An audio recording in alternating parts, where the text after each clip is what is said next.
পথ প্ৰাদেশিকীকৰণ বঞ্চিতসকলক ন্যায় প্ৰদানৰ দাবী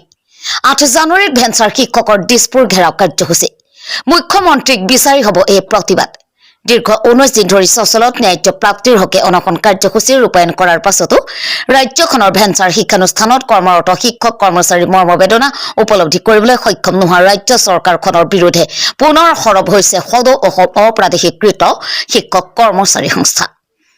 ৰাজ্যখনৰ 2319 শিক্ষানুষ্ঠান আৰু 2013/2021 চনৰ প্ৰাদেশিকীকৰণৰ পৰা বঞ্চিত 19527 গৰাকী শিক্ষক কৰ্মচাৰীক 2017-18 চনৰ পদ প্ৰাদেশিকীকৰণ আইনৰ সংশোধনেৰে শীঘ্ৰে প্ৰাদেশিকীকৰণ কৰিবলৈ দাবী জনাই আহিছিল সংস্থাটোৱে ৰাজ্য চৰকাৰে বাৰে বাৰে আলোচনাৰ নামত ভেকু ভাওনাৰ সৃষ্টি কৰি অহা বুলি অভিযোগ তুলি শিক্ষকসকলে গুৱাহাটীকে ধৰি ৰাজ্যখনৰ বিভিন্ন স্থানত আন্দোলনৰ কাৰ্যসূচী ৰূপায়ণ কৰাৰ লগতে দিল্লীতো প্ৰতিবাদী কাৰ্যসূচী গ্ৰহণ কৰিছিল তৎসত্ত্বেও বিজেপি নেতৃত্বাধীন ৰাজ্য চৰকাৰখনে ভেঞ্চাৰ শিক্ষকসকলৰ সমস্যা সমাধানৰ ক্ষেত্ৰত কোনো গুৰুত্ব নিদিয়াত এইবাৰ অহা 8 জানুৱাৰীত দিছপুৰ ঘেৰাও কাৰ্যসূচী গ্ৰহণ কৰা হৈছে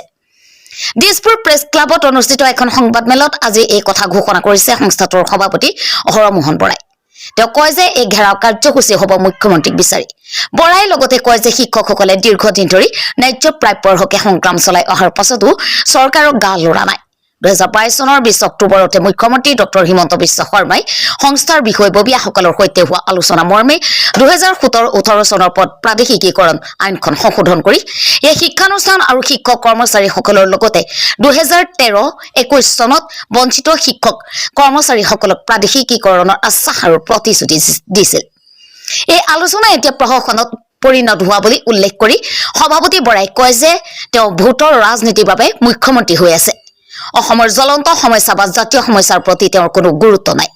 কেৱল কিছুমান আঁচনি লৈ মানুহৰ মাজত ৰাজনীতি কৰি আছে সভাপতি বৰাই আক্ষেপেৰে কয় অপ্ৰাদেশিকীকৰণত সমস্যা অতি স্পৰ্শকাতৰ আমাৰ মাজৰ 400ৰো অধিক শিক্ষকে আত্মহত্যা কৰিছে 2000ৰো অধিক ইতিমধ্যে বিনা বেতনৰ অৱসৰ গ্ৰহণ কৰিছে তৎসত্ত্বেও প্ৰাদেশিকীকৰণৰ ক্ষেত্ৰত চৰকাৰৰ কোনো গুৰুত্ব নাই তেওঁ কয় যে ভেঞ্চাৰ শিক্ষকসকলক মুখ্যমন্ত্ৰীয়ে হয় লাজ কৰে নতুবা ভয় কৰে নহলে যোৱা 22 ডিচেম্বৰলৈ সচলত 19 দিন অনশন কাৰ্যসূচী চলোৱাৰ পাছতো দুৰ্ভোগ্য শিক্ষকসকলৰ কাষত থিয় হ'বলৈ তেওঁৰ হত সাহস কিয় নহল বুলি প্ৰশ্ন কৰে সংস্থাটোৰ নেতৃত্বই দিছপুৰ ঘেৰাও কাৰ্যসূচী ৰূপায়ণ কৰোঁতে যিকোনো নজিৰবিহীন ঘটনা পৰিঘটনাৰ বাবে কেন্দ্ৰীয় চৰকাৰ মুখ্যমন্ত্ৰী অসম চৰকাৰ জগৰীয়া হ'ব বুলি সংস্থাটোৰ নেতৃত্বই ঘোষণা কৰে